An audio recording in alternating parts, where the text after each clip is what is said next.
வணக்கம் ஃப்ரெண்ட்ஸ், எல்லாரும் நல்லா இருக்கீங்களா? இன்றைக்கி நம்ம வீடியோவில் சுவையான காளான் கிரேவி சிம்பிளாக எப்படி பண்ணுறதுன்னு பார்க்க போகிறோம். நம்ம வீடியோக்குள்ளே போகிறதுக்கு முன்னாடி நம்ம சேனலை சப்ஸ்கிரைப் பண்ணலைன்னா சப்ஸ்கிரைப் பண்ணிவிடுங்க. அப்படியே பக்கத்தில் இருக்கிற பெல் ஐக்கானை அழுத்திடுங்க. இப்போ வாங்க நம்ம வீடியோக்குள்ளே போயிடலாம்.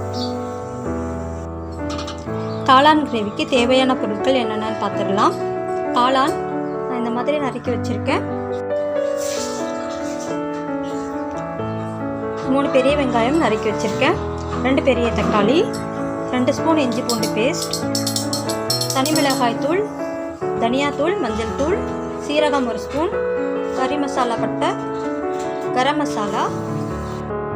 இப்போ எப்படி பண்ணுறதுன்னு பார்க்கலாம். இப்போ கடாயில் எண்ணெய் ஊற்றிக்கிறேன். தேவையான அளவு எண்ணெய் ஊற்றிக்கிறேன். எண்ணெய் காஞ்சதும் சீரகம் போட்டுக்கிறேன். 1 ஸ்பூன் சீரகம் போட போகிறேன்.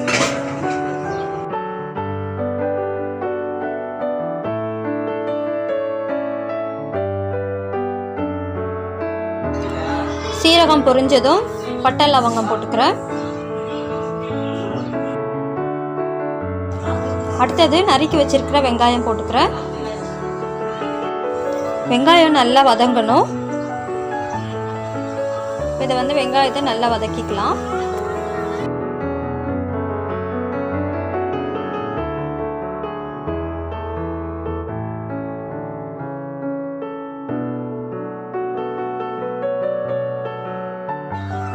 வெங்காயம் நல்லா வதங்கிடுச்சு பாருங்கள். இந்த அளவுக்கு நல்லா வதங்கணும். இப்போ இதில் இஞ்சி பூண்டு பேஸ்ட் சேர்த்துக்கிறேன். இஞ்சி பூண்டு பேஸ்ட்டோட பச்சை வாடை போகிற வரைக்கும் நல்லா வதக்கிக்கணும்.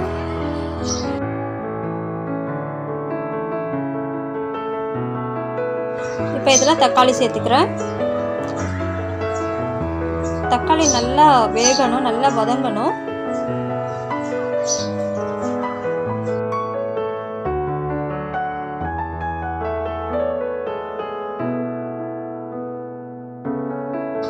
இதில் கொஞ்சமாக உப்பு சேர்த்துக்கிறேன்.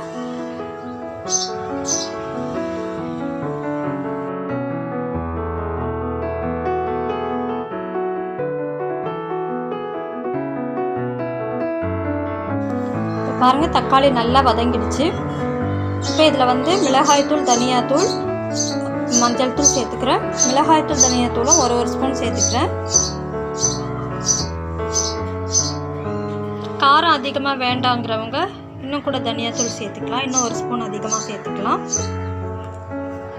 இப்போ நான் மிளகாய்த்தூளும் தனியாத்தூளும் சம அளவில் சேர்த்துருக்கிறதுனால கொஞ்சம் கிரேவி காரமாக தான் இருக்கும். காரம் கம்மியாக வேணும்னாக்கா இன்னும் 1 ஸ்பூன் தனியாத்தூள் சேர்த்துக்கிட்டால் உங்களுக்கு கரெக்டாக இருக்கும். இதில் கொஞ்சம் தண்ணி ஊற்றிக்கிறேன். தண்ணி ஊற்றிட்டு இதை நம்ம கொதிக்க வைக்க போகிறோம். இதோட பச்சை வாசனை ஃபுல்லாக போகணும். இது நல்லா கொதிக்கணும். இப்போ இதை ஒரு மூடி போட்டுட்டு கொஞ்சம் நேரம் கொதிக்க விடலாம்.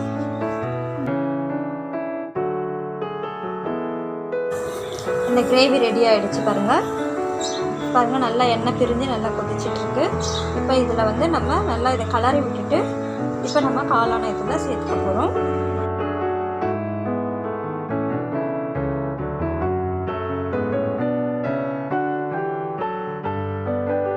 காளான் சேர்த்துட்டு நல்லா ஒரு கலரிட்டு இதுக்கு தேவையான அளவு கொஞ்சமாக தண்ணி விட்டுக்கோங்க. ரொம்ப தண்ணி விட வேண்டாம்.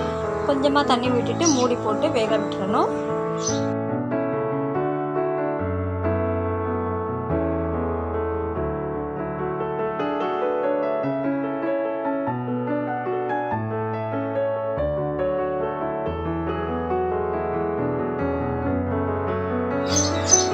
இப்போ இதுக்கு தேவையான அளவு உப்பு சேர்த்துக்கிறேன். ஏற்கனவே நான் உப்பு சேர்த்துருக்கேன்.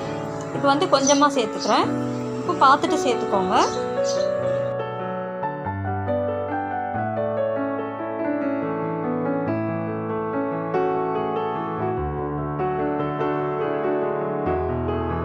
இப்போ இது ஒரு மூடி போட்டுட்டு கொஞ்சம் நேரம் வேக விட்டுருங்க. இப்போ பாருங்கள், இது காளான் கிரேவி ரெடி ஆகிடுச்சு. இப்போ இதை பாருங்கள், கலரி விட்டுக்கிறேன். பாருங்கள், சூப்பராக ரெடி ஆகிடுச்சு.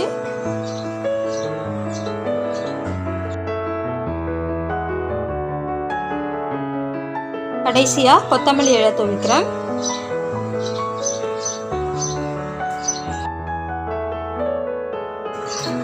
இப்போ இதில் வந்து கரம் மசாலா கடைசியாக தூவிக்கிறேன். கடைசியாக தூவிக்கிட்டு இதை வந்து நல்லா கலரி விட்டுக்கோங்க. ஒரு கலரி விட்டுக்கோங்க. அவ்வளோதான், காளான் கிரேவி, சூப்பரான காளான் கிரேவி ரெடி ஆகிடுச்சு. இது ரொம்ப ரொம்ப டேஸ்ட்டாக இருக்கும். இது வந்து இட்லி, தோசை, சப்பாத்தி, பூரி, பரோட்டா எல்லாவோடையும் சூப்பராக இருக்கும்.